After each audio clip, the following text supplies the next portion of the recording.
A personal story details impressions and observations through the eyes of wife of U.S. Ambassador to Indonesia, Sofia Blake, has been transformed into a book titled Journeys to the Heart, which has been launched in Jakarta. Not your average travel read, the account shares Sofia's experiences leading social entrepreneurs, hip ventures, and volunteer projects.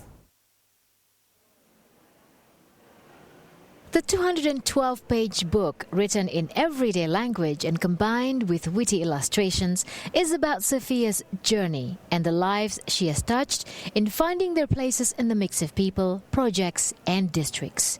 There are 9 journeys describing impressions of the country, its culture, people, community leaders, and Sofia's own. Sofia, a special advisor for Education USA mentorship program and co-founder of an initiative on women, says the book is not about success stories.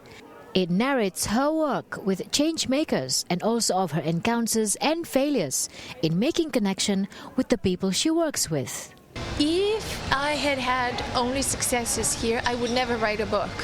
I think a book that's about successes is a very boring one and non-inspirational.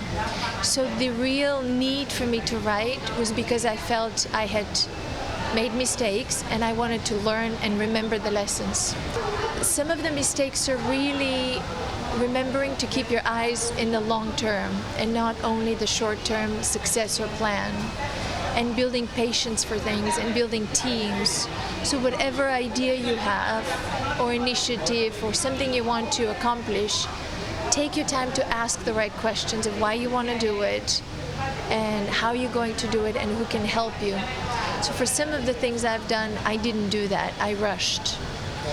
The other mistake that I made is that I was so focused on the logic, the model, the understanding of what is it that we're doing and how is it that I want to work with the women that I was working in the Women Empowerment Project, that I forgot to remember to relate to them. I forgot to really ask them how they are, how their families are.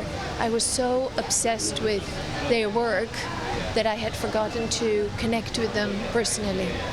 In a chapter on feminism, Sofia explains how women empowerment is inevitable and is currently being driven by a range of inspiring women.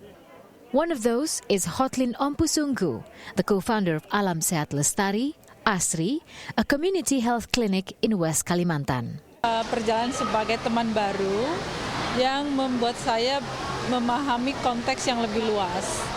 Jadi dengan beliau saya di samping sebagai leader, tapi yang penting sebenarnya bagi dia itu saya sebagai as a person, human, the whole being. Jadi saya merasakan dan mengalami bertemu dengan dia punya banyak hal-hal yang nggak kepikiran sebelumnya.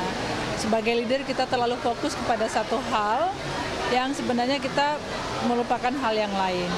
Jadi saya merasa bisa melihat Ibu Sofia itu orang yang luar biasa genuine ya, genuine, penuh dengan canda. Tetapi jika serius punya poin-poin yang sangat penting sebenarnya. The book launch and signing has seen a room of inspired and proud supporters, friends and colleagues. A positive ever-present, Sofia's husband, Ambassador Robert Blake, has shared why the book means as much to him as it does to her. In the process, she's learned a lot about Indonesia. She's learned a lot about how do you affect change. And I think the main lesson she learned is it's very important to work with Indonesians who are, very active and committed to what they want to do. And it's a really great book, and I loved reading it myself, so I'm very proud of her. Journeys to the Heart is undoubtedly one of Sofia's legacy during her time in the archipelago. A book, she claims, you do not have to read, but one she has to write.